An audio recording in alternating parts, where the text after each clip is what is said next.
Hello, creepy old crypters. Is that the name of the viewers? I think Okay. we never officially stated it. Before we start today's episode, we wanted to let you know we have our first ever piece of creepy old crypt merch. We have a brand new shirt designed by our friends at Single Rider, one of my favorite places to get shirts on the internet. Awesome. You know, other than Mega 64. But go to shop.mega64.com to pre-order the first ever Creepy Old Crypt shirt. It's real comfy, it's stylish, you know you want it. All right, let's talk about some theme park stuff. Yeah. Look, the train didn't show up. Not running. Damn.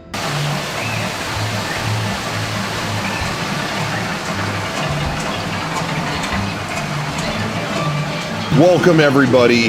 Welcome once again. We're here. We're back. It's Creepy Old Crypt.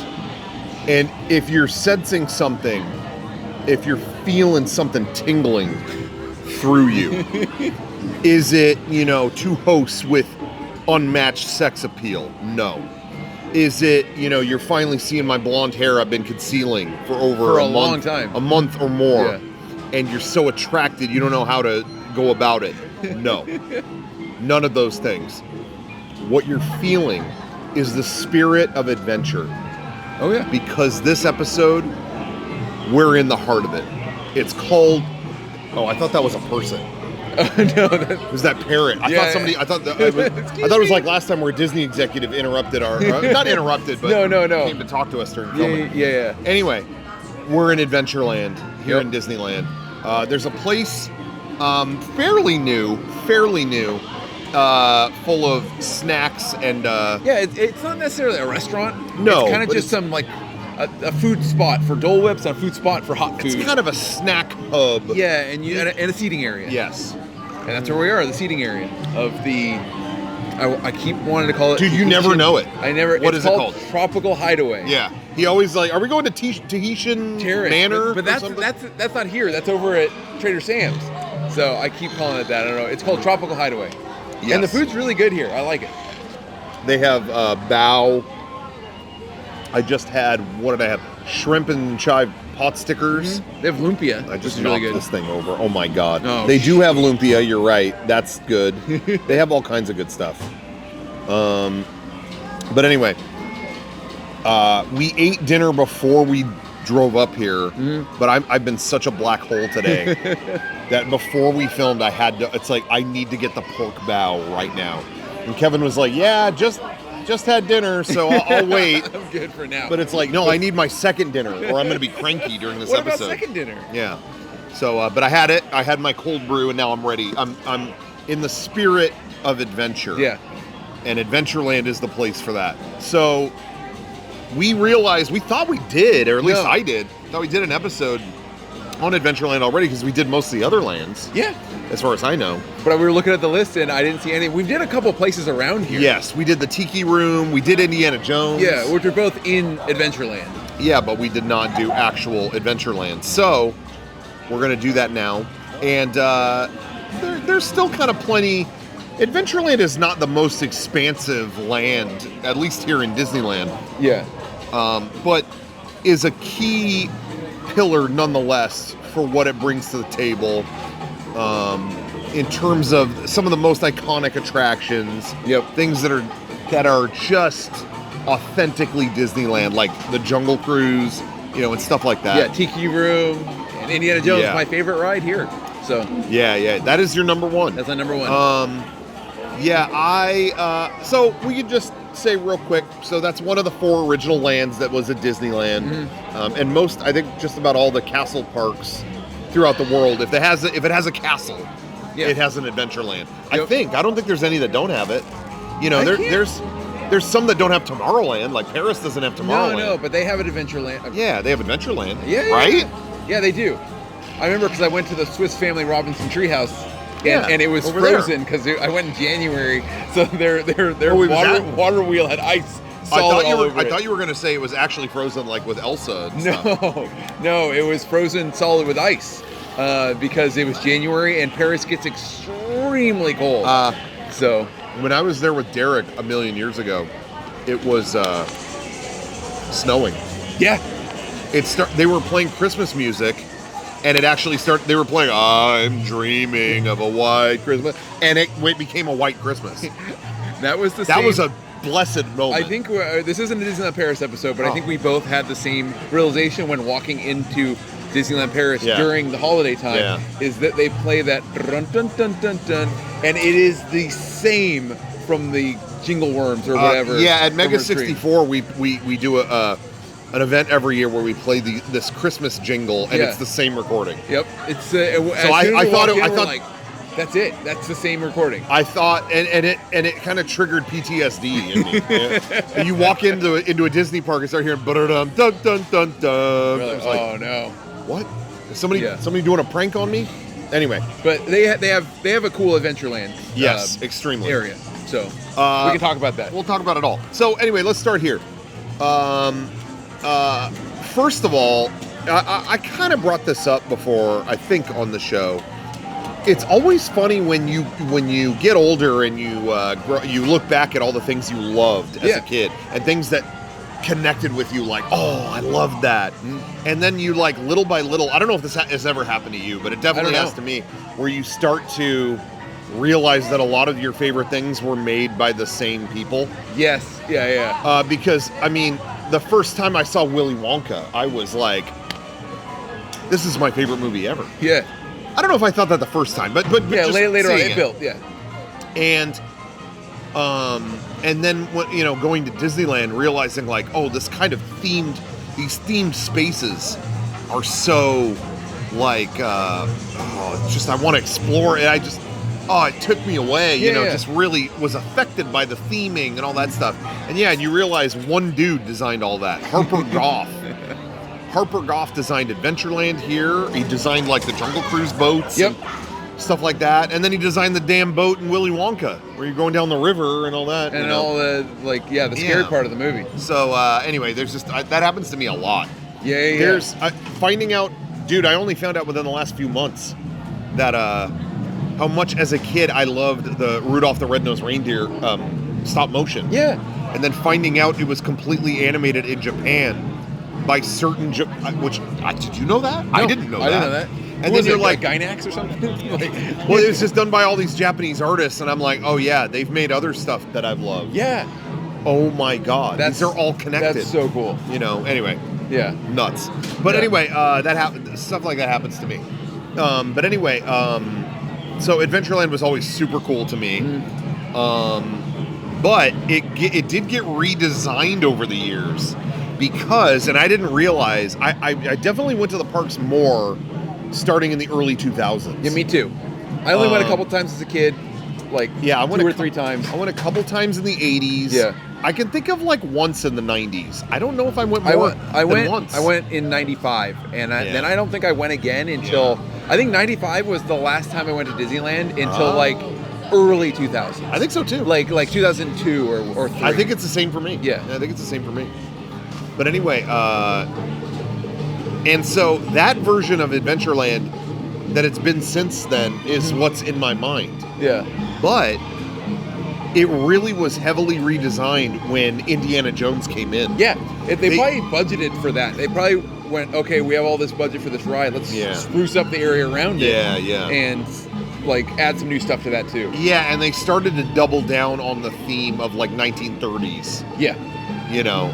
That became more of a thing. In my mind, the Jungle Cruise was always like that, but it was really a part of the Indiana. They tied the Jungle Cruise into the Indiana Jones ride being built, so it was the same time period. It was when they were like storyboarding this whole area, the whole Adventureland redo for the Indiana Jones. Yeah. It was like, we're gonna have the Jungle Cruise go into the ride of Indiana Jones. It was originally way more integrated. Way more integrated, and it got reined back, and everything kind of got spruced up. But still, this was supposed to be like almost like a completely intertwined land at one point. It's going to be kind of Indiana Jones land. Yeah, and it got reined back, but I still love it. So it doesn't matter. It still kind of happened. Yeah. By them theming the whole land, sticking to the 1930s, sticking to that same era as Indiana Jones. I don't know how much of that was there before Indiana Jones. So if you know about it, correct me, correct us if we're wrong.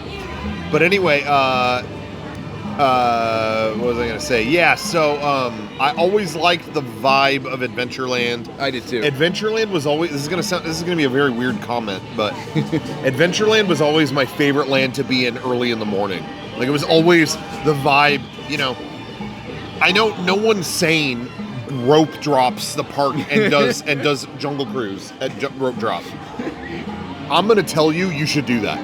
Yeah. Because, one, the ride is cool with that early morning mist. You know, yeah, it's that like feeling of morning. The vibe is cool. Second, the people who run the boats, the skippers, are it's early and they are not ready to tell you jokes. So it's funnier. Don't talk to me until I've had my skipper canteen. Yeah, they're going. All right, so yeah, that's the water backside of water, and it's just funnier that way. I guess we can talk about Jungle Cruise now or whatever, but Jungle Cruise. If you haven't been on it, you go on a boat. You tour the jungle. They show you animals and plant life around, and it's all comedic. It's all a joke. All of the skippers telling joke. The animals used to be at one point. They were supposed to be real, and then Walt Disney's like, "Nah, this is too hard to maintain. We ain't keeping real animals here. Feed all that kind of stuff. Yeah. So let's just we have the technology to make birds and all this stuff. Let's just make all these animals ourselves. And this is even before they had the legit technology, so they're all very basic animatronics. They're all like one action. Yeah, just like open mouth, down. Yeah, exactly. Like that kind of stuff. And they had that. They had something just like that in Frontierland. In whatchamacallit, the Nature's Wonderland. Yeah. Mine Train through. A lot of those were like also like weren't they just like animals on a rock? Not really that much movement. Just like basically. Oh no, look at that. Basically. Yeah. So anyway, but the ride was originally serious. Yes. I know a lot of the Disney nuts out there. You already know this stuff, but the ride was when it was opened in the 50s was portrayed as serious, and then in the early 60s they were like, oh, attendance has slowed down. Let's reevaluate. What can we add to the Jungle Cruise? And they had the mastermind behind all the big stuff in the parks, Mark Davis. Yep. They had him write it, and he was like, yo, make it funny. This is dumb. Like, I love Mark Davis because Mark Davis adds comedy to all this stuff. Yeah. And it's super great. Like with the Haunted Mansion. I've heard people utter this before. I think they said this on, Disney World, on some of the shows that I watch. Yeah. But they said, like, some people who say that they're Walt Disney fans, you're actually a Mark Davis fan. Yeah. You know, like he's responsible for so much of the stuff you love, iconic stuff. Yeah. And so he was like, make this silly. Like, let's have fun. What are we doing? Yeah. And so then you could find his sketches for like, oh, let's add the gorilla reaching for the bananas across the thing, and a bunch of gorillas trying on the adventurer gear and flipping over the truck, whatever. Still love the gorilla looking down the barrel of the gun. Yeah. Just like look at. Whoa! Yeah. So all kinds of stuff like that. Yeah. Anyway, and then it became, all right, let's make it funny. Have the skippers tell jokes, and now that's the whole ride is like the skippers making jokes and stuff like that. I want to circle back to when it's too early to tell jokes. Okay. Because that's what makes it fun to go on the Jungle Cruise sometimes. The worst one I ever had, I think I told this story before. Sorry if I'm repeating myself, but I went on early one morning and the guy was stumbling through every joke. He wasn't anticipating somebody being on the ride that early. So he goes around. It's me and like a mom with two kids. Yeah, that's it. And we got to the part with all the gorillas flipping over the Jeep and all that stuff. And he goes, "Oh no, okay, oh no, look, watch out. These guys are bad news. So you know what?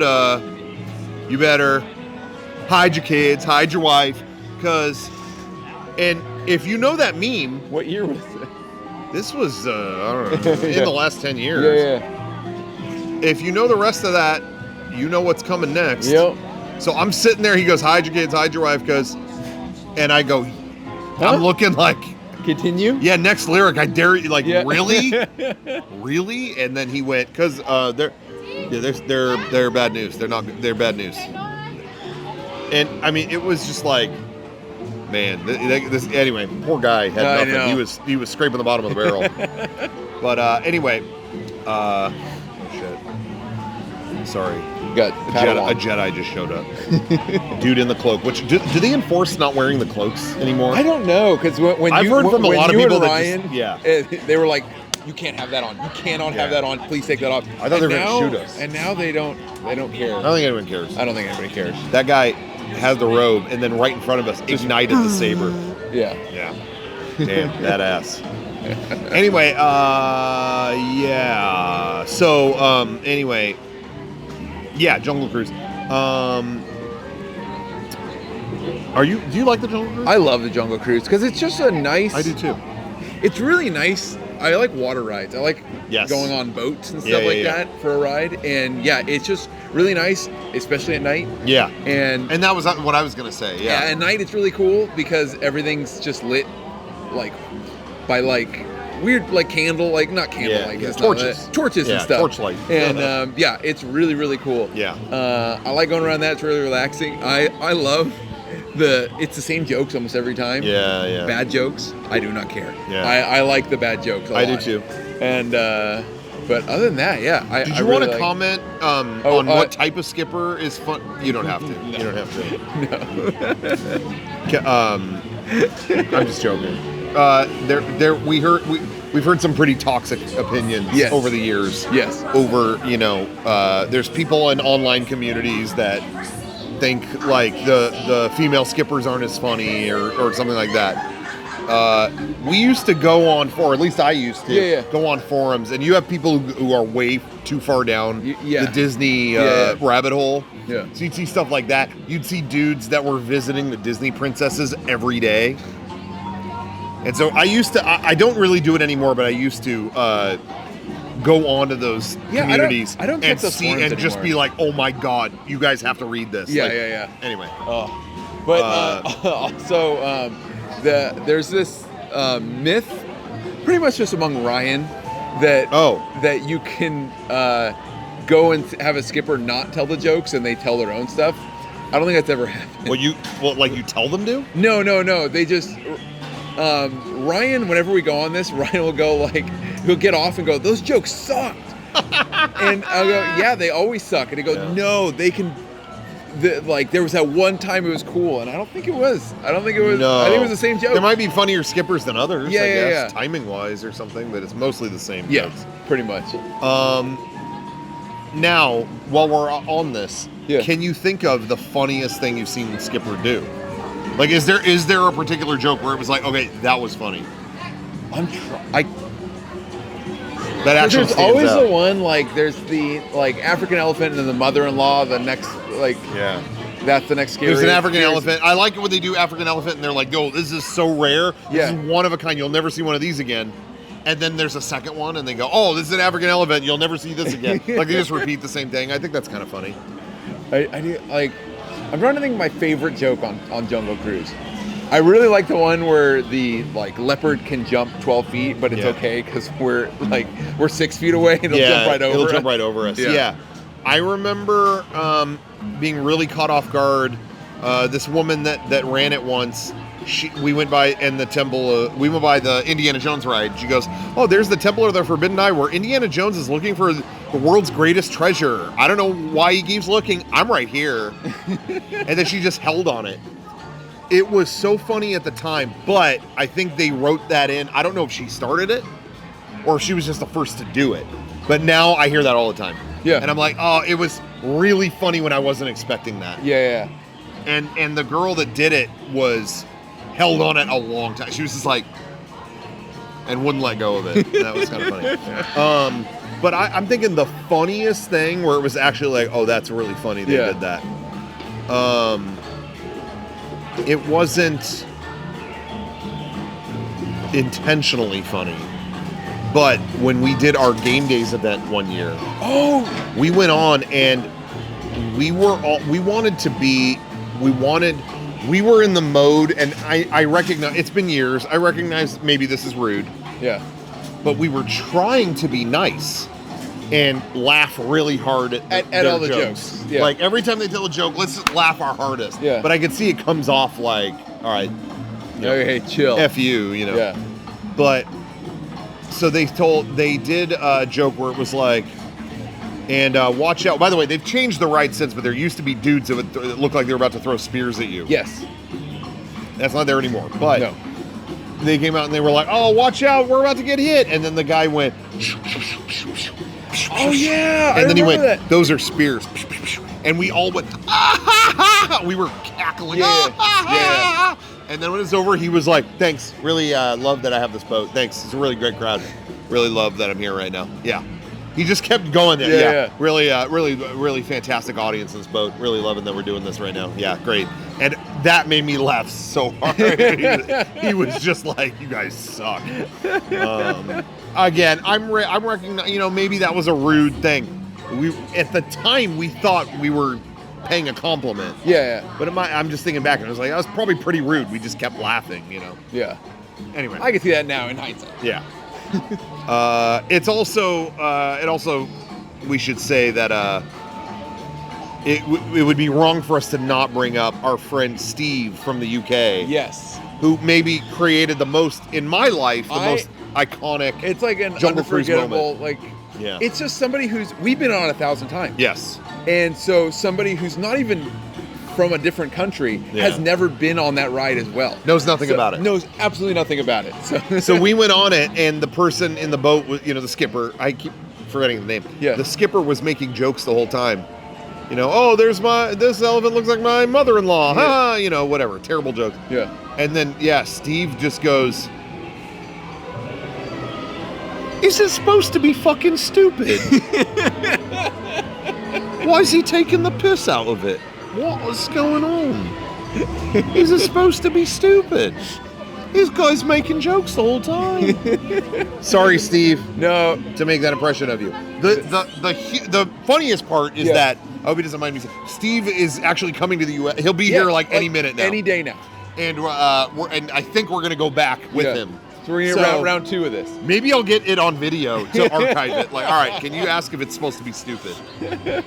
Anyway. He did not know it was. He was flabbergasted they were making fun of the ride. Yeah, because it was just. I don't think he understood that at all. Yeah. Like in going in, and so they're just telling the worst jokes as you're going through, checking all the animatronic stuff out. This is a good topic, though. Have you ever been here or gone on anything with someone that you can think back to? Yeah. Where it's like, oh, they don't know anything about what we're gonna go on. Yes.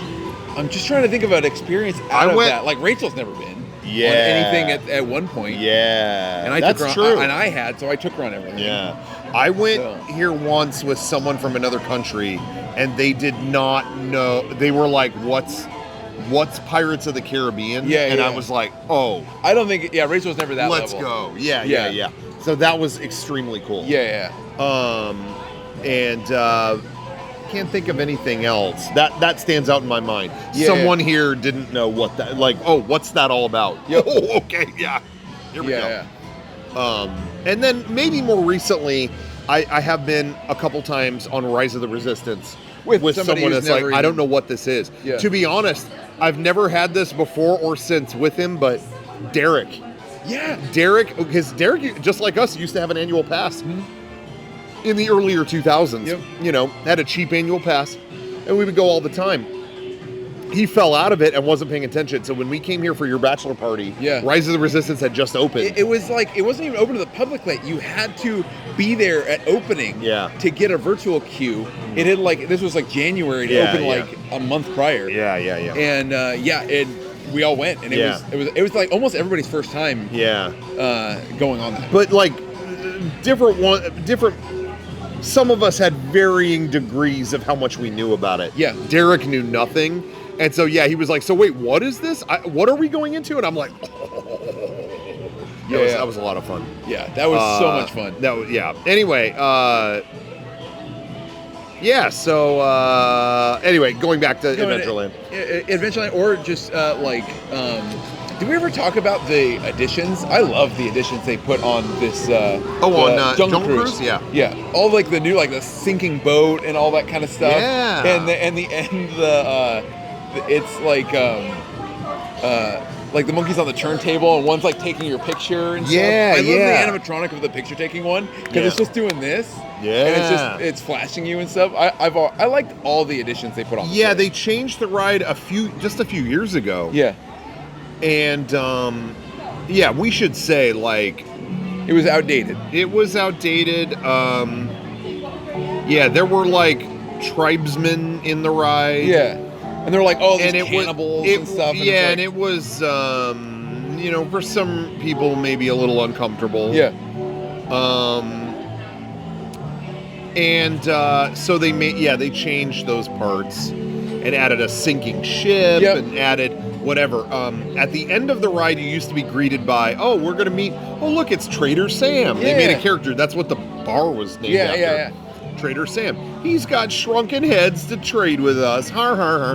And they swapped it out that now he's not there, but Trader Sam's like a little... It's like a booth. Like a shop. It's a little like traveling shop. Yeah. Is there, and monkeys are fiddling with all this stuff. Yeah, it's like they've taken over. Like all his goods are getting messed with and all this kind of stuff. So, yeah. And there is a monkey messing with the camera and it keeps flashing you. Yeah. I keep wondering, when they announced that and I saw the artwork, I was like, they're flashing you with a camera a million times, and I kept thinking they're going to take a picture, right, and try to sell it to you or something. That never happened. That never happened either. That on when you edit this, cut out. I want to lick the foam off this cup. Wait. I got this cold brew, and it's like a desserty cold brew. And it's got a nice foam and on it. I'm dying to lick this. So when you edit this, put like a cool cut to like B. Okay, we'll do a clap real quick. Okay. I'm not gonna edit shit. What you were saying though? Yeah. I think that part is actually right behind us. The part where you exit the ride. Yeah. But I really like that. But there was one. The picture, taking the picture. Yeah. That was it. Going on a separate tangent. Yeah. But the Monsters Inc. ride. Yeah. Has a segment like that where it's like. Yeah. It's like it's gonna take your photo.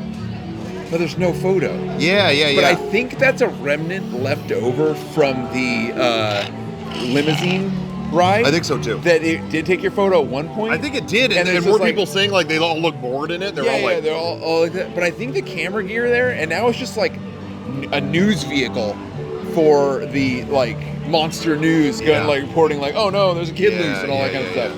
But I always go like, is it going to take my photo? It looks like there's cameras right there. Yeah. To take your photo, and they don't. I don't get it. I don't get it either. That's always kind of confused me. But anyway, anyway, they made it cute. The changes, there's changes you make and you go, oh man, like they took away something I liked. Yeah. They were whatever. But if you do it right, you add something where you don't miss what was exactly. there. And it's awesome. That thing at the end, I don't miss. Oh, Trader Sam was the guy holding a head. Yeah. I don't care. This booth is all the little shop they added is all active with stuff happening. Yeah, there's tons of new animatronics and everything like that. Yeah, so I think it's cool. Yeah. I'm just bummed that the Rock movie failed enough that they didn't add the Rock to because I kind of wanted the Rock animatronic. Well, I don't think it failed. He said it was the #1 film of all time. Yeah, it was. The Rock was said they had several. That it was the #1 in every vertical. Do you remember it was #1 in every vertical? I love that he mentioned about like, when we're going to be doing stuff with the ride, to the ride and everything like that.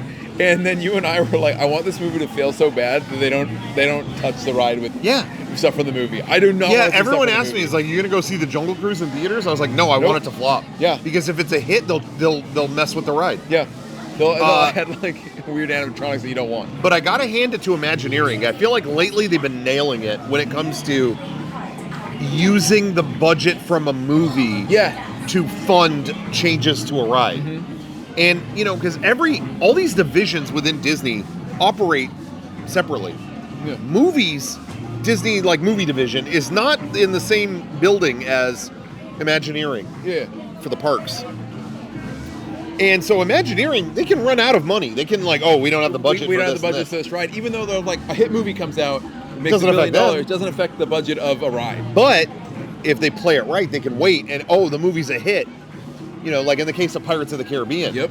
And they can ask the movie company for their budget hey, to promote the movie, let's update the ride. Let's spruce it up, get some new animatronics and just use some of your budget for yeah, that. That'll get use people the movie excited budget. for it. Yeah. That's what I've heard that they try to do. Yeah, they wanted it to happen. Yeah. But didn't they spruce up one of the animatronics from the Carousel of Progress? They did, yes. They could use budget just to do that. Yeah. Because they wanted to, they told them, oh, yeah, we're going to have a scene of the Carousel of Progress in the movie. Yeah. And so once that was in there, they could use movie budget to redo the animatronic. Yeah. And it still is a brand new animatronic in the I can't remember 40s scene, I think. Yeah, I could be wrong. I can't remember what scene.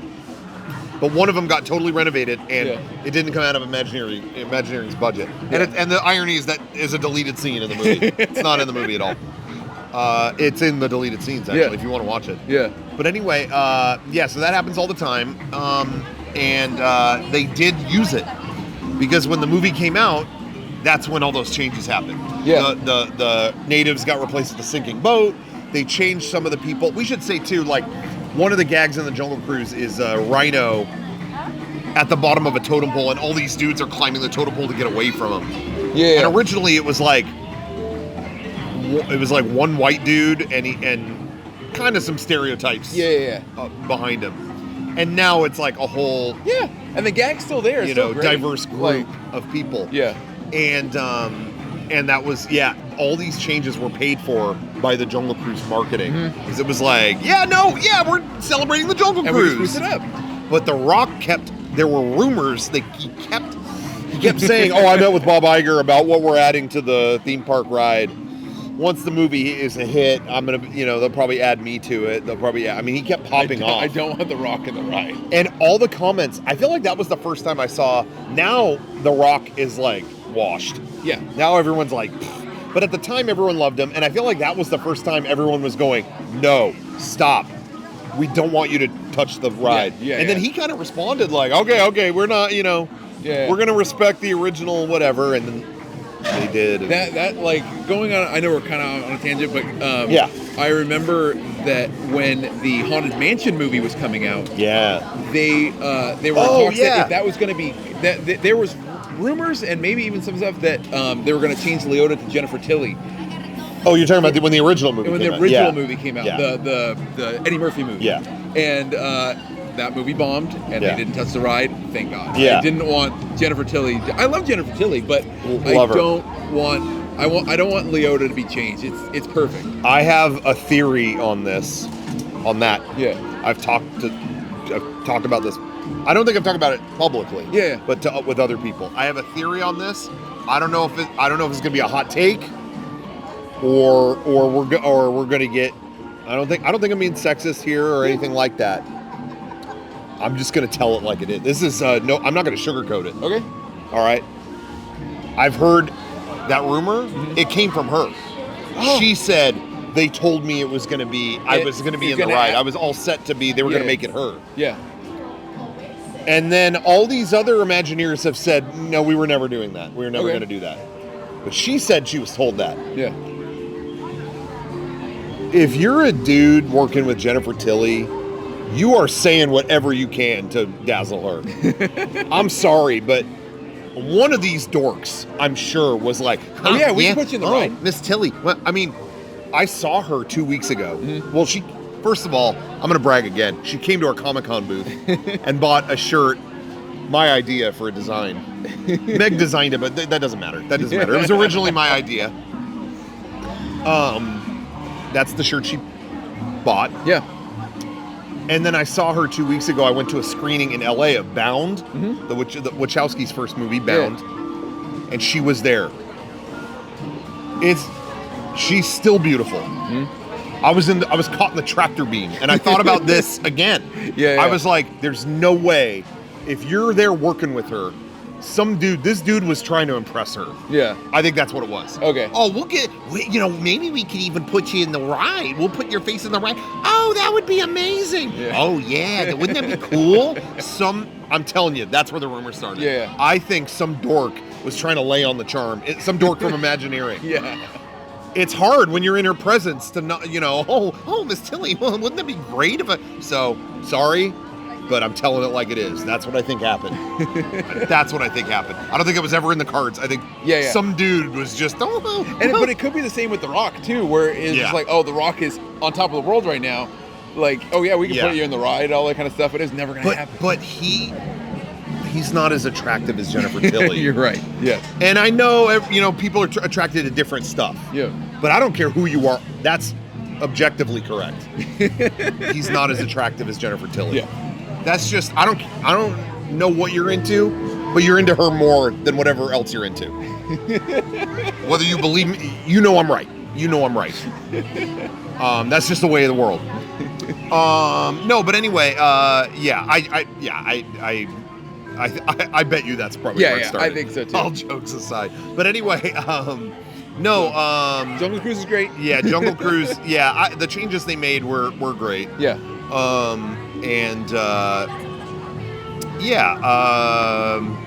Over the years, I also remember a time when the Jungle Cruise didn't have those piranhas were added. Yeah, those were new. The piranhas wasn't that in like the early 2000s? I want to say and I think that was. I know it was late in his career, but I think that was a Tony Baxter edition. Really? I think he had an idea like, hey, it's not going to cost us much. Put these spinning things under the water, and it makes it look like the piranhas are coming out of the water. And it's a cool effect. And if they spin enough, they make waves like, like they're eating. Yeah. And it's a simple effect, and it's a great effect. It just uses air, and it just spins the things. Yeah.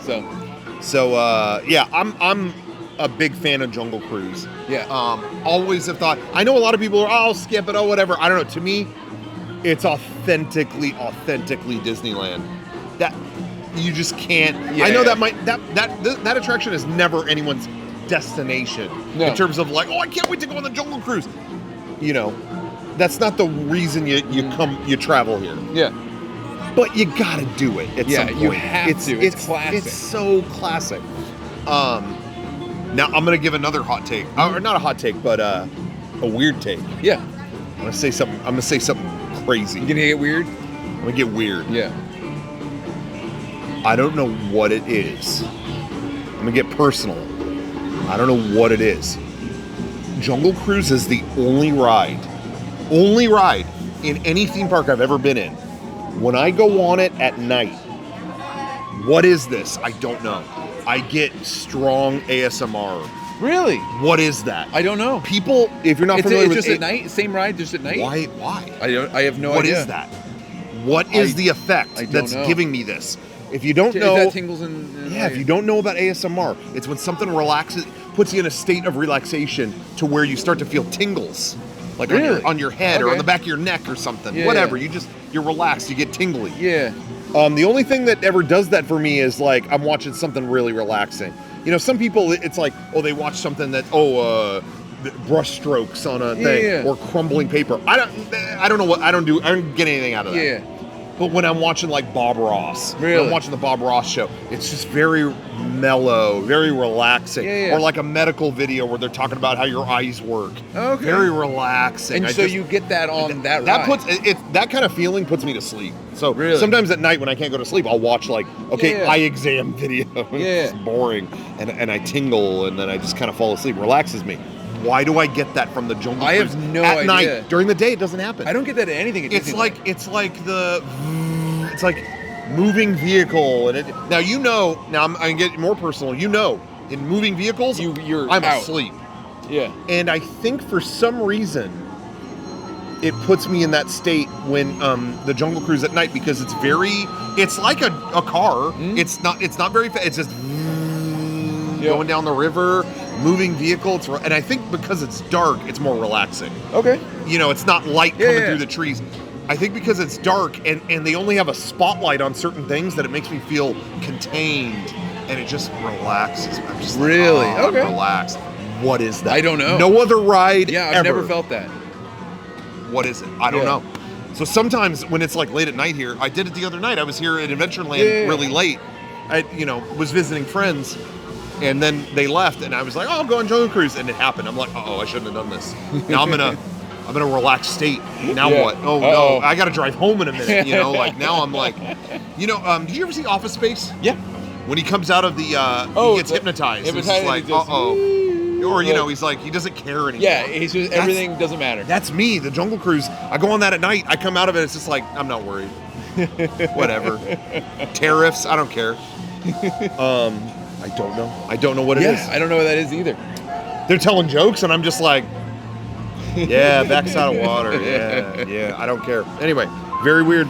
Yeah. Anyway, I warned you it was gonna be weird. Yeah. But I don't know. Anything else about Jungle Cruise though? I mean, I think it's good about Jungle Cruise itself. Yeah. Like, iconic part of any Adventureland. You gotta go do the. One thing I'm bummed about is there's so much in the queue that you don't get to see when the line is short. But if you go and the line's really long, you hit like infirmary area, you hit the radio tower that you never see ever. Very cool queue. It's a cool queue. It's a lot of detail. That's like one little cherry on top of that. I agree. I do like the queue, but sometimes you don't get to see of it because they built it way into the back of just cool stuff like that. Yeah. So, but other than that, I don't know anything about anything more about that. Now, Jungle Cruise. The Jungle Cruise is in Florida as well, and then in Tokyo and stuff like that. And when they built it there, again, Walt was gone at that point. He was passed. And Mark Davis had a little more control. Like, all right, I'm going to do a couple things right that bug me at Disneyland, All right, when we build Pirates of the Caribbean, add another building to separate that gag from that gag. Let's do that. Little nitpicks that he had. And one of them was in the Jungle Cruise. He's like, this should have a temple. I always thought you should go through we're deep in the jungle. You should go through a temple. Yeah. And so he got his way on the Disney World version. So you do go through. There's an indoor portion. So cool. It's got like stuff to see. It's like shimmering gold and all this kind of stuff. Yeah. And going inside is everything else. I think is relatively the same. Like. In terms of animatronics, the animals and stuff like that, but that area is so cool. Yeah. I don't know if that's in Tokyo Disneyland. I think it is. I think it is. I've never been. So a lot of Tokyo Disneyland is just the Japanese developers. Just went to Disney World and the main guy went, I want this. Yeah, so print out the blueprints. We're going to take and go build it over here. Yeah, he just went, copy that, I want that. He was just going through the park, I want that. I don't care what it costs. I want that. Yeah. So much of Tokyo Disneyland is just copy, brick for brick, Magic Kingdom. Yeah. Okay. Maybe a couple things that are like, oh, that's a Disneyland thing. Okay, whatever. But mostly it's just copy Magic Kingdom. This music is triggering me because I have there's a bootleg album somebody made of all the audio from Trader Sam's. Yeah, and it's all very Adventureland music. This track comes on all the time. I'm like doing my taxes. Oh no, do you feel like you gotta do taxes? Yeah, a little bit. Damn. Oh, by the way, I was in California Adventure the other day. Our friend Jason Cryer, who designs a ton of our work. Yes, was in town. And we were in California Adventure, and as I was walking up to meet him, I went through a little alcove, and there was a girl in the alcove with a bunch of receipts. This was the day before tax day, or 2 days before tax day. And a bunch of receipts and the calculator app open on the phone, and she's on speakerphone, and I walk through and she's looking and she goes, I don't know, I owe a lot more than I thought I did. Oh no. I'm like, you're doing taxes at Disneyland? You must be in it. Yeah, that ain't looking good. I wonder if they were on vacation with their family or something like, wait, I gotta do tax stuff. Yeah. Oh, Margaret, you didn't do your Becky, you didn't do your taxes? You got to do them. Well, okay, you guys are going on Tower of Terror, or Guardian, whatever. What is it called now? Guardians Mission jumping Breakout. up and down. Yeah. Mission Breakout. It's Guardians. Oh, you're doing that? I'll do my taxes while you're in there. Yeah. She was just looking at a bunch of. I owe a lot more than I thought I did. Okay, see ya. Anyway, so why were we talking about doing taxes? The audio that's going on right now. It reminds me of that. Whatever. Anyway, what were we saying before that? Oh, Jungle Cruise in other places. Yeah, and Tokyo Disneyland and stuff, which is basically just Magic of Kingdom. Magic Kingdom. Yeah, it's the same thing. Yeah. But anyway, whatever, you get it. Jungle Cruise. Yeah, Jungle Cruise. Great it's ride. A cute ride, great ride, classic ride. Do you want to talk about this place? So to the left of Jungle Cruise here. Yeah, right at the exit. Like, you exit Jungle Cruise, and then you can just walk right in here. Yeah, back in the 50s and 60s, there was a restaurant here called Tahitian Terrace, I think it's Tahitian Terrace. Is that what? So I was correct earlier. Like that's what it used to be. It used to be. Why don't they just call it the same thing? And then it got closed, and they made it in the 90s into an Aladdin themed thing. It was like a show. Aladdin's Oasis, and you would come in here, and it was like a lunch and a show, and there was like they had the rock or whatever. The whatever tiger, the big tiger. Yeah, head. The big tiger head that you walk into, and it could open and people would come out. Yeah, I never saw that show. Me neither. I never once, and it might have been going when I went as a kid, but I just never saw it. Yeah. But that sat forever. They closed that show pretty soon after it opened. Yeah. And then this just sat empty for 15 years. Oh my God, or more. Or something like that. Yeah. It was forever. This was actually. I think they had a path for bathrooms or something like that. Yeah. In here, but it was just It was just covered up. Everything was still here. The seating and the stage and stuff for the show was here for so long. It was abandoned. very weird. Very weird. One thing I'm happy about, I don't even know if I ever told you this or if you know about it, but at one point in time in the history of Mega 64, we were looking into how we were going to do our Game Days event. Where we, a thing where we have a bunch of fans come to Disneyland and have an event. And at one point we called Disney about we looked and we found out you could host events in that Aladdin thing because they're not doing anything with it. No, it's just empty.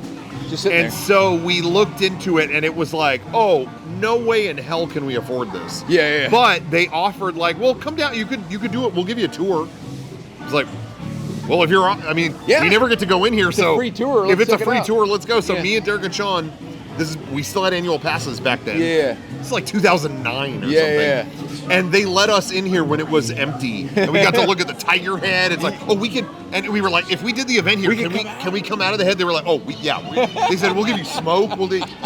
So we got to do the whole tour. Yeah. And it was like, oh, thank you so much. And we were like, well, we're definitely not doing this. We can't afford it. Fun day at Disneyland. We got to tour an abandoned thing. Yeah.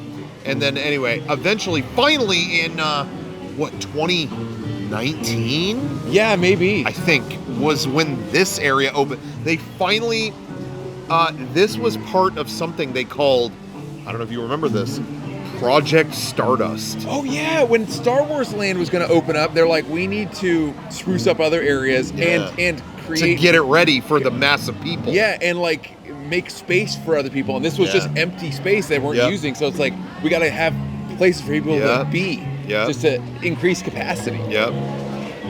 So,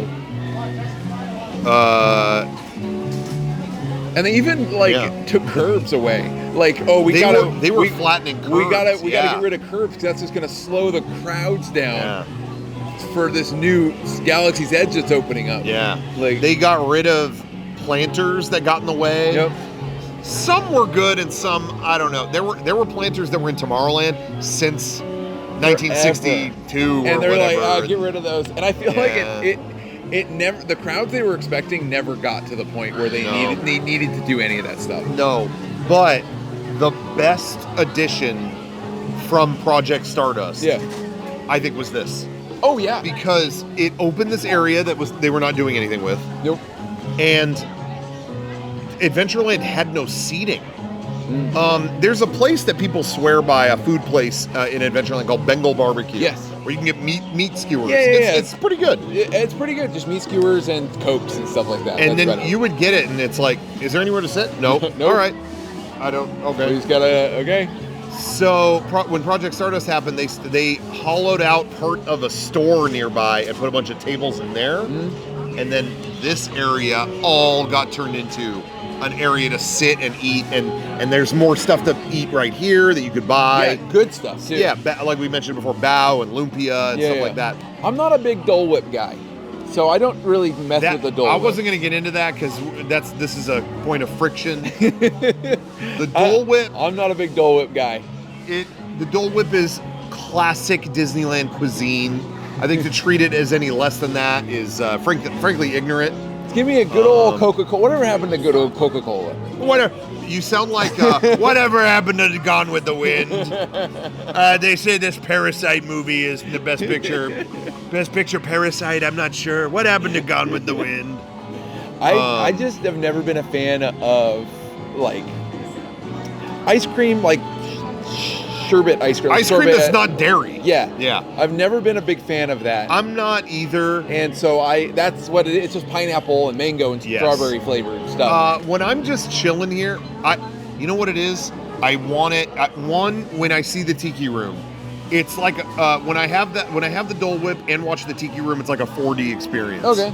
It's like the tropical tastes and the show. Yeah. It's you got fun. taste, smell, all It's that kind of fun. stuff. But I will say I do crave one when it is super hot out. Yeah. Just in the same way I crave like a Slurpee. Like, give me a cold, fruity thing. Yeah.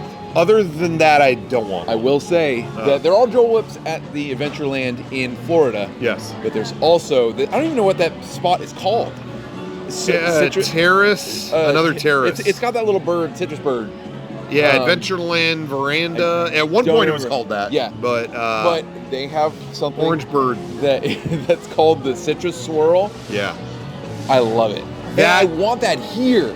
And that's our point. That's our point of that girl walked right into a mobile order sign. Oh, sorry. That's where we regroup and become one again of our opinion. Yes, the citrus swirl is better. Yeah, we're in agreement on that. It's vanilla ice cream with frozen orange juice swirled into it, and I always get the citrus swirls float, which is just orange soda with that on it. Yep. And it is so good. That's the way to go. I love it. That's the best. It's never been available here, and I hope it does. If it popped up here at one point, I would lose it.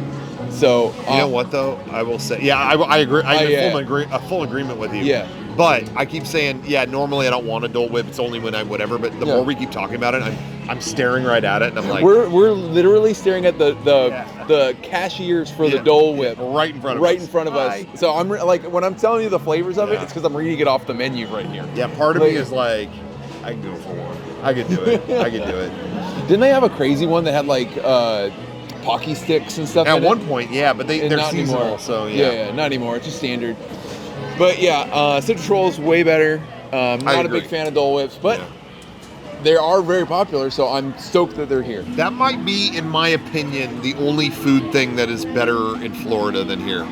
Otherwise, I think all the food is better here. Yeah, the Florida food is not nearly as good as here. And I have, and I'm another hot take. I've been serving them up this whole episode. We always have Florida people telling, you have to try that, you have to try that. And it's almost never as good as what we have in California. Yep. I try not to be elitist about a lot of things, but I am elitist when it comes to when Florida people recommend theme park food. I'm always like, and I know I just offended half the audience. Mm-hmm. All the Floridians that are watching. You got to go to the Chocolate Toothsome Emporium or whatever. Yeah. I'm like, no, the touristy spots, no go. The reason I reacted is because they do have something that I consider better than here. In Florida? In Florida. Oh, okay. And that's the Satuli Canteen in Avatarland. Oh. That's that's my favorite quick service place ever. That's the best quick service theme park food ever. I think so. Yeah. And I really, really hope we get it when we get our Avatar. It could be a different name. It could be like Lowok's place or something. I'm trying to think of names from Way of Water. You'd like what the Plo Koon. Plo Koon is a Jedi. He's on the council. You didn't know that? Come on. Amateur hour. What are the whales called? Tulkoons. Tulkoons. That's it. It's not a whale. One. They can sell drinks that are like the brain matter of that thing, like because makes it like the really expensive brain matter. Oh, that makes you stop aging. Totally. They could sell just a drink of that. I didn't even think about that. Yep. But that's playing into mankind. Yeah, right? You don't. That's a villain. Yeah, they have to kill the Tulkoon to make that. I don't think they're going to allow that. I don't think it's happening. I don't think James is going to allow that. But it would be cool. But yes, Satuli Canteen is my favorite place. But other than that, I don't think the food is as good as in Florida. Here, the food is better here in Florida, except for that one place. Yeah, I think so. Yeah. But I'm being a hater though. Like I said, I have fun in Florida, and I still eat great there. Yes, I just don't think agree. it's as good. I think you have better options here. Yeah. Except I will say, table service stuff. There's only kind of a few options here, and in Florida, there's 100 places to go. You know what though? I got to give it up for Tiffin's. I ate at Tiffin's in Animal Kingdom. Oh really? That was there. 10 out of 10. Really? It's a sit-down restaurant. Yeah. But, oh, it was good. Oh my God, it was so good. So it was really funny because all of Animal Kingdom is about animal conservation and treating animals right. And then I had veal. They served veal there. They did. Anyway, but yeah. There's more than Dole Whips at this place we're sitting at. Yes. Though. If you go a little further, and a lot of people don't know that there's a line that starts forming right here. Yeah. But it really is just for the Dole Whips. Yeah. And a lot of people are just getting Dole Whips, and you can actually just go. There's no line over at the or a smaller line over the thing. But I think people don't realize that you can just kind of go straight to the. You can go around. You can go straight to the station. Get bow and leave. Yeah. The bow is awesome. It's. Do they still have the cheeseburger, or has that never been here? That was. Am I making that up? Satuli Canteen. That was Satuli Canteen. Yeah. It's like pork and veggie, I think, are the two options here. Yes. And then they have lumpia, which is like a... No, it's not veggie bao. It's pork and a lime chicken bao. Oh, that's good. Yeah. And the pork one is awesome. It's the best. I get the pork one whenever pork. I'm here. Yeah. Lumpia is really good. It's like a pineapple, it's almost like an egg roll looking thing, but it's dessert. It's pork. I don't know if they have the dessert one here anymore. You're right. Yeah, that's also in Avatar. You listed 10 things in Avatar. But they did. They had a dessert one here. They had it here when it opened. Because I know that it was it was cream cheese in a wrapped thing and stuff. Yeah. But I think it was different here. It was pineapple and cream cheese. Yeah. And or cream cheese. It was a cream cheese lumpia and you dip it in a pineapple thing. Yeah. I think so too. It was here when it opened, but since then it's just been pork. Damn. Yeah. I haven't been here I haven't gotten that in so long. Yeah. That I just get in the bow. My favorite thing that they have here at Tropical Hideaway is unobtainium. Oh, no, wait, that's another Avatar thing. No, I'm just kidding. Giving you a hard time. But, no, anyway, they had that. But yeah, it's all meat stuff now, as far as I can see over there. They just added you just got shrimp and chive pot stickers. I just had some. Very good. Very good. It came with some chili oil? Yeah, it was great. But awesome. Doesn't seem like there's a vegan option here anymore. No. I've heard over the last couple of years a lot of people complaining that there have been less vegan and or like gluten-free options. That is one thing. My wife Rachel needs gluten-free food, and she's celiac. And in Florida, the options are way better. I don't know why. But I feel like it used to be even. It used to be even, but it's like you can go to their Ronto roasters and get a gluten-free Ronto wrap with the pita and everything like that. Nothing here. Yeah. No options It's here. really weird. And in Docking Bay 7, over there, they have like 2 options here. Yeah. Like one here, and it's like cold noodles. Yeah. Or even if they still have that. I don't even know anymore. I think they did. I thought I saw it. Yeah. But very weird. Very weird. Very weird. I don't get it. But anyway, but so this place, even on the busiest day, I have come here with friends. Yeah. And chilled. Yeah. This was such a great little cozy, comfortable addition to the park. Because again, it used to be, I remember going here with family and my mom being like, yo, I hate Adventureland because it's like constantly busy and there's no chill. Like you don't get to rest when you're in Adventureland. Yeah. And adding this, it was finally like, this was something the park needed. Yes. So they did a great job. Yeah. Anyway. I really like that. Yeah, that area. They also, I don't know if we talked about this at Tiki Room area, but they added an animatronic to this area. Oh, yeah, there is one. That's part of the storyline of Tiki Room. Yeah. And it's what is it, Rosita? The one that they don't know where, like, whatever happened to in the Rosita? show, they go, oh, we've got Gigi, Mimi. Yeah.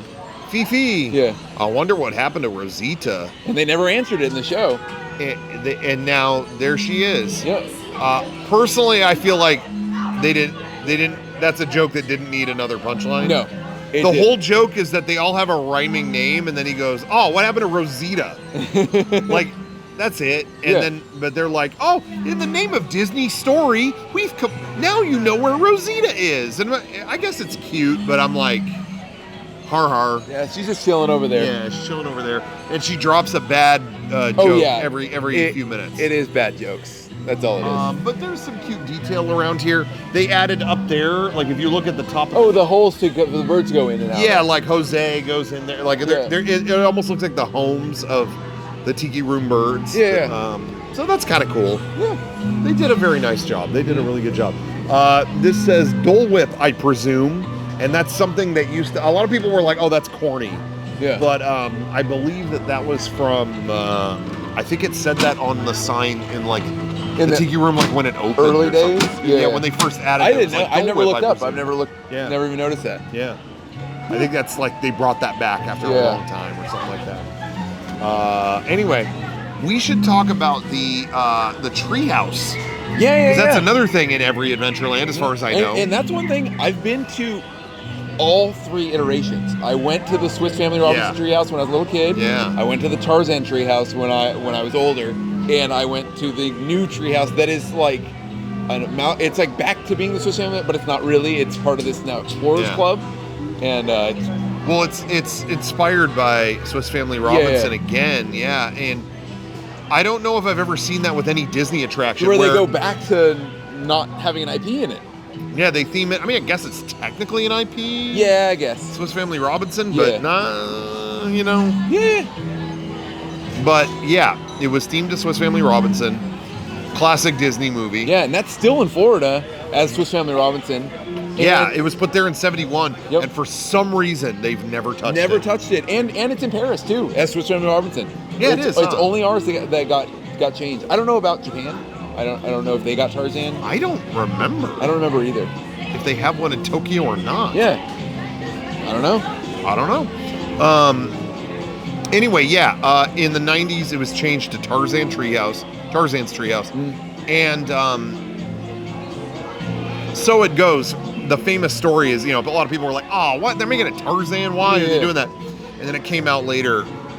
They were just going to rip it out. Yeah, they're just going to get rid of it. And it was a classic thing. The Imagineer Tony Baxter used to talk about how he would save certain classic attractions by tying it to an IP. So they're about to rip it out, and he goes, wait. Why don't we make it Tarzan's Treehouse to promote this new movie? Yeah. And again, so then they could use movie budget to renovate instead of tearing it out. Save the ride. Mm-hmm. Like, he did that with Finding Nemo as well. Isn't that he kind of was cheeky and went around with the submarines where they put up a sign that said Atlantis Expedition or something like that before management ever even approved something like that. They just put that up to get people and to get them to, I guess, that was Tony Baxter's thing, I think.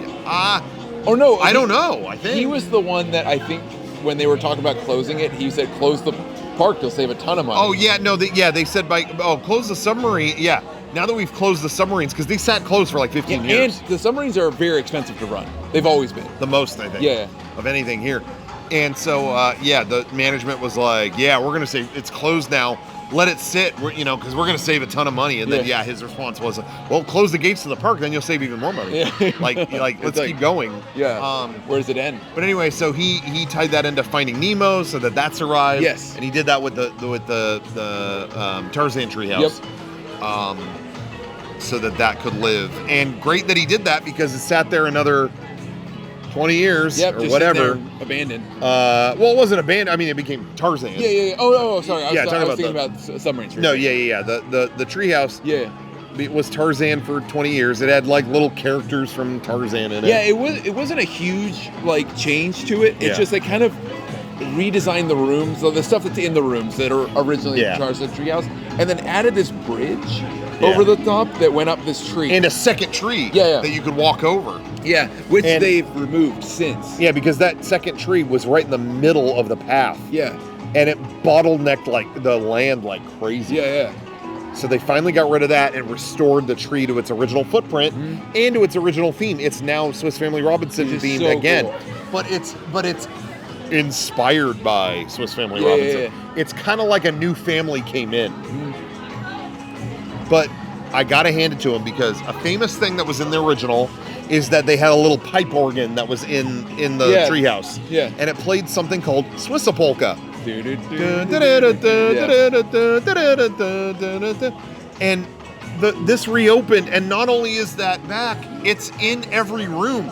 It's like every instrument, it's like it's being reprised in every little room. Yeah. Oh, something else is playing it. It's so cool. I love that. That it came back like that. Yeah, me too. But they tied the treehouse into this ongoing continuity kind of thing that they have among all the Disney parks, which is this thing, the SEA, Society of Explorers and Adventurers. Yeah. Which Imagineering has done this low-key, unspoken storyline where all the adventurers across the parks of the world are connected. Yeah. Like, oh, this guy opened the Tower of Terror in Tokyo. Yeah. This guy, Did it start with Mystic Mansion? It started with Mystic Manor. Yeah. Mystic Manor, because that's the first I ever heard of that, and I didn't know if that's where it originated, and then they kind of built upon that. Yeah, I think it started with Tokyo Disney Sea. Oh, okay. Disney Sea, SEA. Yeah. And because in Mysterious Island in Tokyo Disney Sea has the SEA fortress in it. And there's even a hall where the group was formed, where it was like, this is the original, the hall of the original members. Yeah. Magellan over there. Christopher Columbus. Yikes. Yeah. The first canceled member of the group. Ooh. Hey, have you been hearing what one of the founders did? But him, all these guys, you know, and you can actually go there and see like the origin of it. Like, oh, it started, forever ago. And there's a fortress of theirs and flags for them. And there's a lot of story over there. In fact, I ran out of time exploring the fortress. Really? There's just so many rooms. Yeah. And things to explore there. Yeah. And it was really cool. But anyway, and then I think Mystic Manor, they tied that in. No. The Tower of Terror at Disney Sea, is run by Harrison Hightower, who is a member of the SEA. Okay. So that came around the same time. Yeah. And then I think Mystic Manor in Hong Kong added it, which is another rich guy's house. Yeah.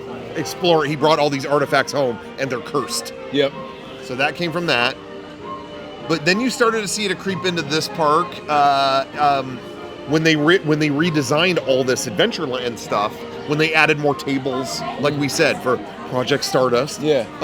They put pictures on the wall, and there's like African Queen. It's like Humphrey Bogart on a boat, like as they're going down the river. Yeah. But in the boat is the monkey from Mystic Manor in Hong Kong. Yeah. And when they redesigned Jungle Cruise recently, there's boxes delivered to SEA, delivered to Harrison Hightower. Yeah. So now that's connected. And in that treehouse, there's paraphernalia and books and stuff of the SEA. And in the daughter's room in the treehouse, there are letters she's writing, like, make me a member of the SEA. Like, she's secretly writing letters, like... Yeah. It's kind of far away, but if you zoom in, like with your phone or something, you can read her notes. It's like I know I'm really young, but I want to be a member of the SEA. So it's really cool. It's really, really cool. That is really cool. Some people have mixed feelings on the SEA stuff, like, oh, it's glorified fan fiction that the Imagineers are trying to add and they're trying to whatever. I think it's cool. I kind of like that they're tying it in. I am a huge fan, and you know what? Let me tell you, I meant to bring this up.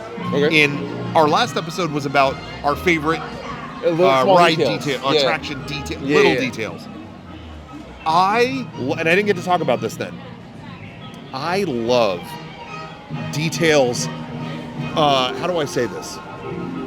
Things that connect different parks across the world, or continuity between parks around the world, such as SEA. Yeah. I like that. Where I was deep in a fortress in Tokyo, and there's a thing referencing the Jungle Cruise in Anaheim. Yeah, you know what I mean? Yeah. At home. Yep.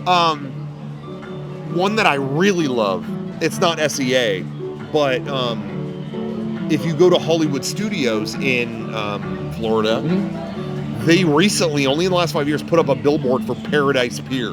Go visit Paradise Pier. This one little random part of California Adventure in Anaheim. But I love continuity between parks like that. Yeah. And this is going to sound crazy, but what really lit a fire under me to book the Galactic Star Cruiser was going to take a piss here in Disneyland in Galaxy's Edge. Yeah. And they play an intergalactic radio in the bathroom. And they were like, hey, and now we're going to check in to everyone aboard the Halcyon. Yeah. Oh, everyone's having a great time here. And there was a little bit of story there. Looks like someone may have landed on the Halcyon. They're looking for coaxium or whatever it was. Yeah. And it was like, oh, that story for the Halcyon. In that, Florida. That was like, guys, we have to, like, it wasn't just off that, but I was also hearing rumors it was going to close. So between those two, I'm like, we got to do it. And so I just love that there's a random bathroom here in California connecting to this big adventure across the country. Yeah. In another area. You know, like, I don't know. I love stuff like that. Yeah, connecting stuff like that is just cool. I like it.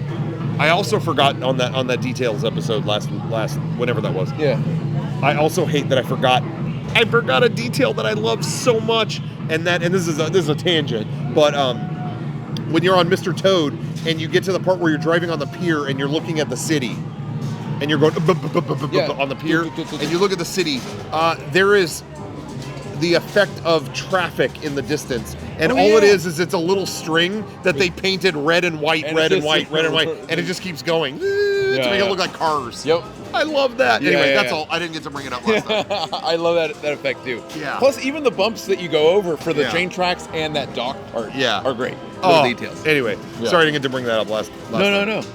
But anyway, so yeah, I like all the SEA stuff. I do. I like it as well. I'm trying to think what in Florida has it.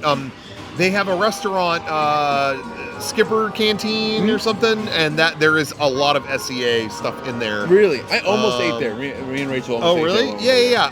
I've been there almost like a dozen times, and then every time it's like, oh, you know what, I'm not that hungry. Or I book a reservation or whatever, and then I cancel it. Yeah. I don't know what else in Florida has that though. That is connected to that. I don't know. Yeah. I don't know. Anyway. Anyway, the treehouse, it's cute. You explore it. You go up, climb up and down it. There's some animatronics now that are cool. Like, yeah, there's an ostrich. That's so cool. Yep. Water effects. I always loved like how things are built. Like, oh, how do you make a kitchen out of just stuff from an island? And they have it, and the ship and stuff like that. And it's just cool to see how everything's built. They have a water system that's going through the whole place. It actually really works. It pulls the water up and drops into this thing, goes back down to the thing. It's really neat. It is really neat. Everybody should check it out. I don't have much more to say on the treehouse. No, the treehouse. I'm trying to think if there's any. Nope. The stores here in the Adventureland that we have in California have pretty much looked the same, I think, since the early days. They've had like almost the same items. Yeah, There are wind chimes outside of the gift shop that's in here. And little coconut monkeys. Little coconut monkeys. That's exactly what that I have seen since I was a little kid. And they still sell them. They still sell them. Inside the gift shop is a really cool thing. It's a genie lamp that's been there probably since the 90s. Since the 90s, yeah. And you put a coin in and touch the lamp, and it shoots out a little bit of smoking, and just a voice gives you a fortune or something like that. But there's also a little feature called Shrunken Ned. Yeah, it's like almost like a Zoltar or like, that kind of thing. That kind of thing. Gives you a fortune. Give you a fortune. It's a little shrunken head guy. Yeah. I'm trying to think. That's where they used to sell a bunch of like rubber snakes and stuff. Yeah. They still have them. They still have rubber snakes? They have rubber snakes, yeah. Oh, that's cool. Still do. Yeah. I came here once. There was one time where we had to film a commercial for the Aquabats. Yes. Hidden Temple Garage playset. It ended up getting cut from the show. Now it's finally in an episode on their channel, I think. But the TV network didn't want to air it. But anyway, we needed a ton of rubber snakes. You're like, I know but it was such short notice, I couldn't order them online or anything like that. So yeah, we were already here, or I was near Disneyland, and I was like, I'll just get them here. And I bought like 20 of them in that store, and the girl was mad, and I brought them, and she was like, all right, but you're putting them in the bag. And she handed me the bag, and I was like, oh, okay. Why? And I was just like, why? Yeah. She was like, because I'm pregnant? Oh, okay. I didn't know that. Okay. She didn't want to lift like a million rubber snakes into the bag. Yeah. I didn't know. I was like, oh, okay, that's fine. Yeah. I mean, all she had to do was go, hey, I'm really sorry. Do you think you could put them in the bag? Because I'm pregnant. It'd be hard for me. Yeah. It would have been fine. But she got like, you do it. Why? Because I'm pregnant? And then she wasn't showing. I didn't know. I was like, oh, okay. It was top 5 weirdest interactions with a cast member ever. Most cast members here are wonderful. Yeah. But that was like, I'm sorry. And then I'm like, wonder how maybe she wasn't a fan or something. Maybe she was like not wanting to be pregnant. Yeah. And the rubber snakes reminded her of the snake of an ex. I don't know. But she did not want to deal with the snakes. Yeah. But I don't know why she didn't just tell me that instead of like she got mad that I brought them. I was like, okay. Anyway, so that was very weird time. Yeah. Well, I don't think I'm trying to think of what I bought there. I don't buy much in general. Yeah. But there is some really cool stuff at that gift shop. Especially if you're a kid. Yeah, there's always they sell a fake Indiana Jones machete. Yeah, they got like a torch. The costume. You can get the hat and stuff. Yeah. Yeah. As a kid, that's where I always wanted stuff. And plus, back then they also had the fake guns that looked like muskets. Yeah. Back when I was young, we had fake guns that looked like guns. None of this orange and green stuff. No, anyway, I still have the musket that I bought at Pirates. Yeah. I had one and I got rid of it at some point as a kid. I did rebuy It's mounted one, in my bathroom. Like, I did rebuy it. I just got one off eBay. Oh, nice. Because I'm sure they were very common. Yeah. Anyway, yeah. I don't know what else. Yeah, I'm just going in my, like, we hit the Bengal barbecue. In Florida, Pirates of the Caribbean. See, here Pirates of the Caribbean is often New Orleans Square. Yeah. It's not really Adventureland, but it's kind of a spin-off from Adventureland and Frontierland. Yeah. Kind of like them in the middle. But in Florida, it is part of Adventureland. Yes. And I really like that area because it's very 70s. It's in Caribbean Plaza. Yeah. And it's very Mexican themed. And Adventureland there, I would say over there is much more different Eastern kind of thing, it's kind of like you've got the magic carpets and the camel. You wanted to bring up the camels. Yeah, there's some at that magic carpet. It's kind of like Dumbo, but you're riding magic carpets and stuff like that. But they have these 2 camels that turn their heads, and they'll just. And actually, I don't know if they turn their heds, but they'll spit water. And I don't think they turn. I don't think they do either. And it'll just get people who are walking by. But those are old, camels from a float they had back in the day. I didn't know that till recently. They just reused for this thing. They just planted them there and used the thing to just spit water. Yeah. And it's so funny because I know I don't get it because there's a big wet spot on the ground where they spit water. So I know to like steer clear, but you always see people get nailed by those things. Yeah, you do. Yep. I see that every time. Yeah. So, what the? Yeah. What? Where did that come from? I think a bird shit on me. But anyway,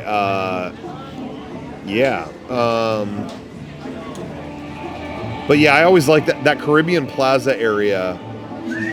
Back in the day, back in the 70s, it didn't have a bunch of merch in the plaza. You would exit Pirates and just kind of enter into a chill big plaza. Yeah. Where you're hearing Mexican like guitar music and stuff. I don't know. I dig that. I think that vibe is so cool. And now it's like yeah, now it's all kind of full of merch and stuff. Yeah. But the remnants are there. It's cool.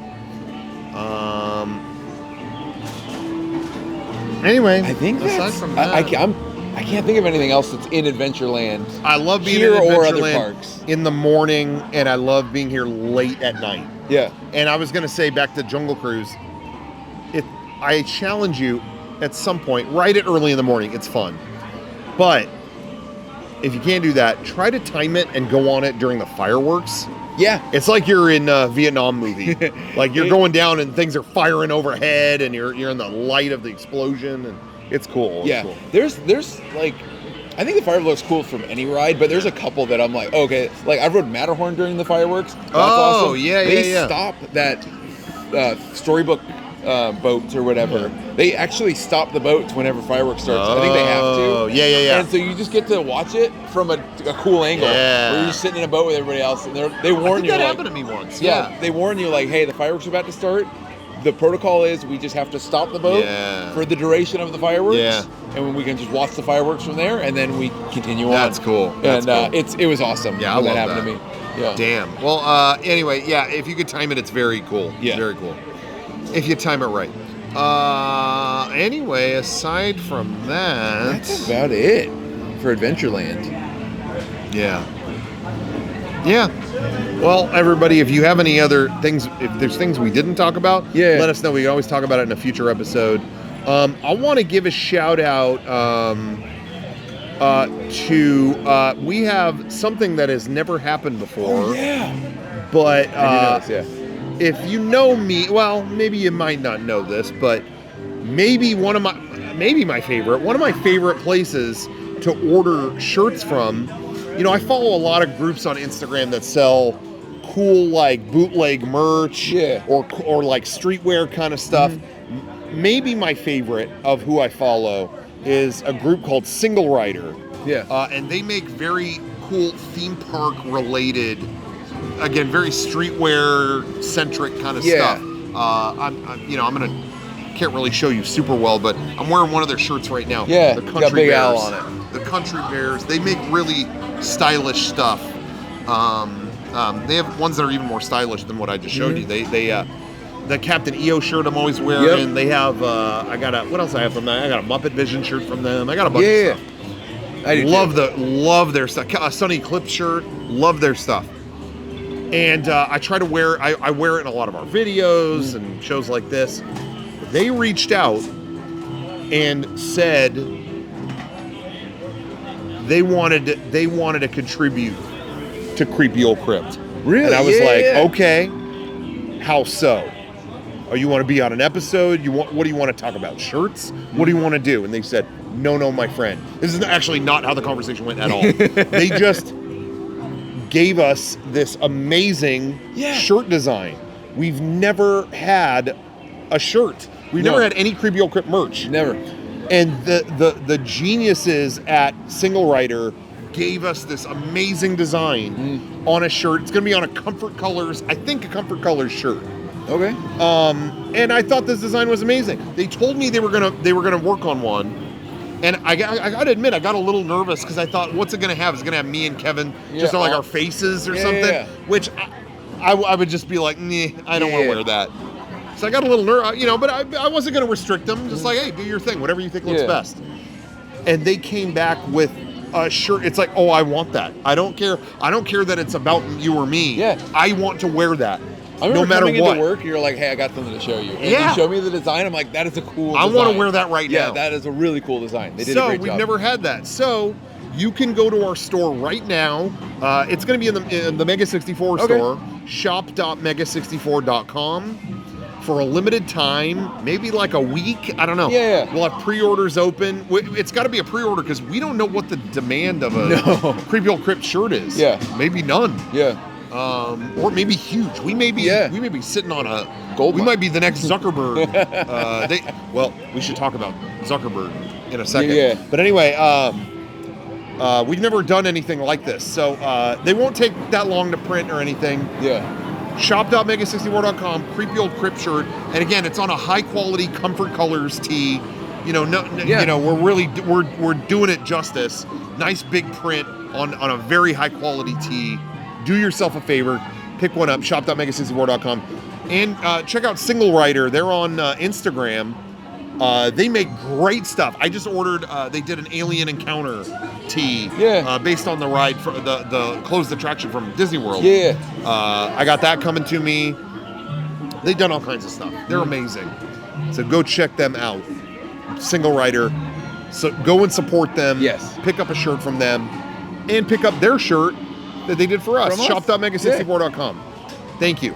Yeah. Anyway, I just want to say about that Zuckerberg. story about the Zuckerberg where at the Jungle Cruise. I think yes. There was I was recognized as somebody I wasn't. Yeah. In line. I thought he Jungle recognized Cruise. you from Mega 64. No, nope. I think for a minute I did. This was an era where I didn't have facial hair. Yeah. And I was skinnier and I had shorter hair, and I got recognized by certain people outside the park as Mark Zuckerberg. But I never thought you looked like Mark Zuckerberg personally. I didn't either, but it that's happened multiple times just from strangers. I don't get it. Yeah. But this was at the time where Jesse Eisenberg was doing a movie. Yeah. It was doing Social Network. Yeah. And when that was the case, and like a guy working the ride. Yeah. I think he thought it was Mark Zuckerberg. He was like, not Mark Zuckerberg. Jesse Eisenberg. Yeah. And I obviously was not Jesse Eisenberg. But he kept saying like, oh my god, I love Social Network. Oh my god. I'm sorry. I'm not allowed to fanboy, but I can't. I'm like, okay, like I'm not. And then didn't he say like, could I sneak a quick picture? And you were like, no pictures. Yeah, I didn't because I didn't want him to like go look. I'm like. See, I think that would have been funny. Showing all your friends. Look at me, Jesse Eisenberg, and it's obviously not Jesse Eisenberg. Yeah. But that was a story I forgot about, honestly, until just now. Well, but yeah, I'm not Jesse Eisenberg. Yeah. So sorry, everybody. Sorry.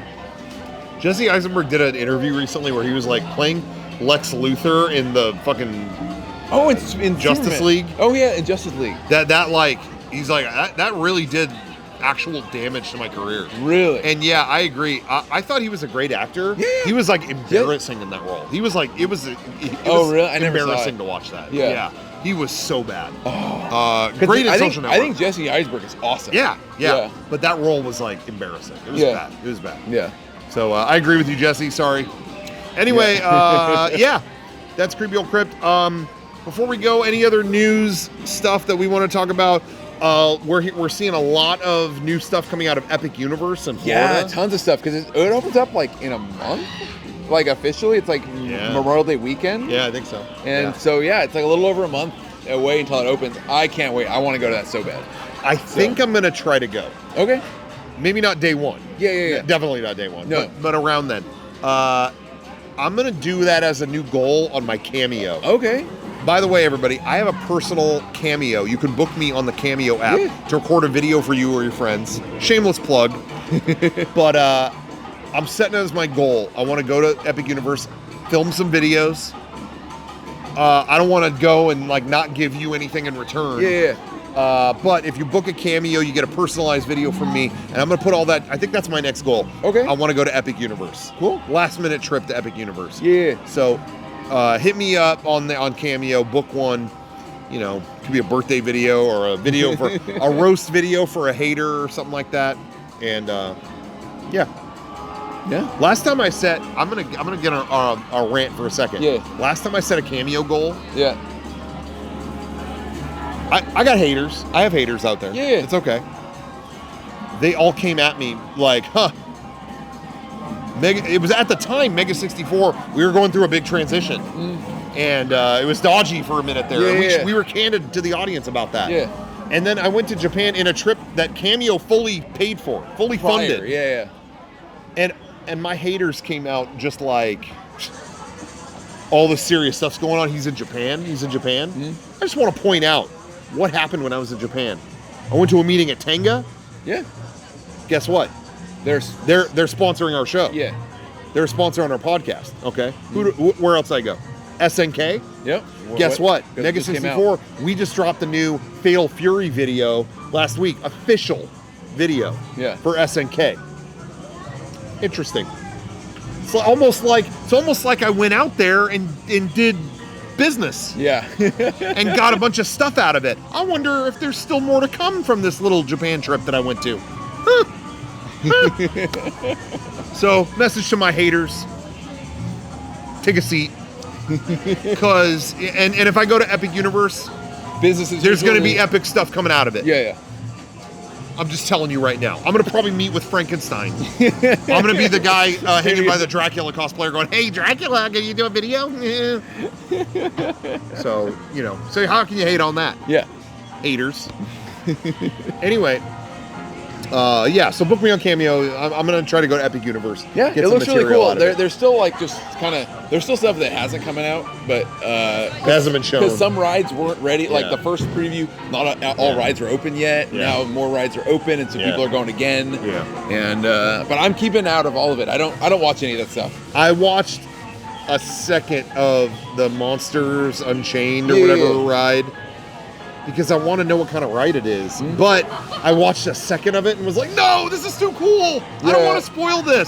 I know. I have heard from, I found someone on TikTok. I don't follow anyone on TikTok. Yeah. I post stuff. I don't consume it. Mm-hmm. I just walk away. No moral point there. I just don't. Yeah. I found an account. It's this girl, and she calls herself like a ride baby. Where she has the same... like she's affected by the same stuff on rides that I am. Yeah. And she was like, okay, I'm a giant baby with rides, and Monsters Unchained was totally fine. Okay. It doesn't, it's much more tame than the Harry Potter ride, whatever. So she made me feel like, oh, I could do it. Okay. Same with the new Harry Potter ride that's there. Yeah, yeah. I saw people loading into a big elevator. I'm like, oh, it's like Tower of Terror. Yeah, it looks like it. And then she's like, no, you're good. It's all simulated. It's not real. Okay. It's like, cool. So I'm more excited. So I'm going to try to go to Epic. Hit me up on Cameo. You want to see it. That's all I'm saying. That's all I'm saying. But definitely pick up a shirt. Shop.mega64.com. Pick up our single rider collab shirt. Creepy Old Crypt shirt. First of its kind. Yeah. Pick that up. I'm super excited. That shirt's awesome. Yeah. Yeah. Maybe I'll wear it on the next episode. I'll wear it on the next episode. Ba-da-da-da-da. It's the one and only Creepy Old Crypt. Theme parks! Ba-da-da-da-da. That's the best part, is somebody just yelling theme parks. This is stupid. Are we done? I think we are. Any last things? No, that's about it. I'm excited for the new roller coaster coming to Universal Studios Hollywood, the Fast and Furious. Fast and Furious? That looks like it's going to be gnarly. It's going to be gnarly. I'm totally down. I'm super excited for that. I'm not. You're not going to... You'll do it. When you get there, you'll do it. No. Yep. You'll be on there. It turns and then you're looking straight down. You wouldn't do that? This is Ryan every time we talk to him. We go. You're not going to go on that. You're not. He'll point to the gnarliest roller coaster and go, you're not going to go on that? And then what's funny is we'll end the conversation and he'll always add one more. Hey. I'll be doing something. He'll go, hey. And then I'll go, yeah? And he'll go, you'll do it. He always does that. I can't hate on Ryan right now because he went to Record Store Day. Oh yeah. Last weekend. Yeah.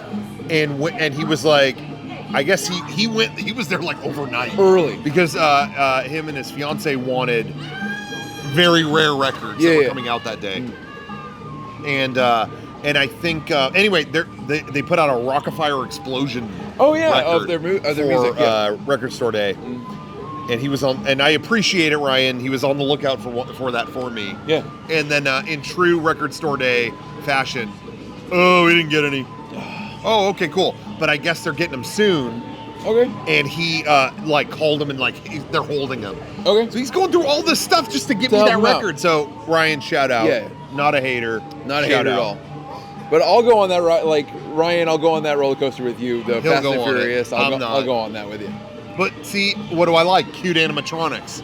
Rockafire Explosion. But there could be a Vin Diesel animatronic on the Fast and Furious. I don't give a damn if there's an animatronic of Jesus Christ himself. He'd be all like family, dude, and then you take off and no, you're not gonna go on. Okay. I don't care if it's if they put animatronics. I was trying to word it like Ray Keon when they did the mustard skit to him in the deleted Jackass sketch. I don't care even if you send me the hottest girls and you put mustard on her. No go. No whatever. Go. I don't know what he said. Yeah. Anyway, sorry if this was a sexist episode. But it is Adventureland in the 30s. It probably was sexist back then. So just staying in character. Anyway, all right. I think that's it for this week. I think we're good. Adventureland. Yeah. A land. I don't know what to do next week, but... Well, we're not doing one next week. Not next week. Next episode. Next episode. Let us know. Yeah. I kind of like. It had been a long time since we did one on a dedicated subject like Adventureland. Yes. I like doing a mix where they're like this, and then they're like just talking like ranking things we like. We do ones where we kind of tell stories or just experiences, and we did ones where we rank stuff, and we don't tell each other, and then we do ones that like are just based on a ride or a land, just specifically on that. So I like doing a mix of that. Yeah. So maybe next episode we'll rank another thing. Yeah. Our friend Jared was in the comments of our last episode. Great suggestion. And he had a great suggestion for an episode called Bulldoze It, where we actually list our things that are like, hey, this thing in a theme park can go. Yeah, bulldoze it. Get rid of it. Let us know if you'd like to see that episode or if you have an idea for a better one. I'll tell you if it's better, though.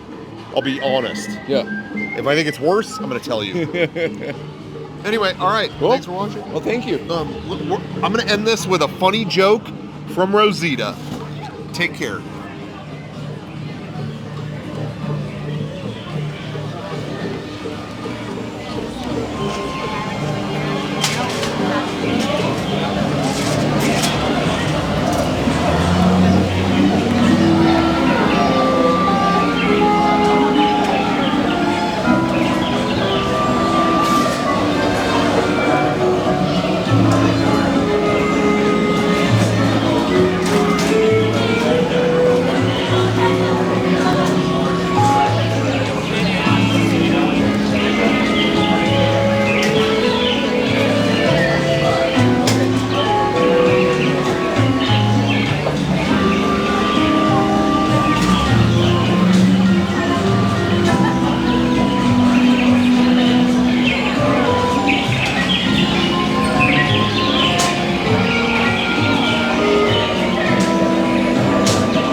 A stall in here selling all things bananas.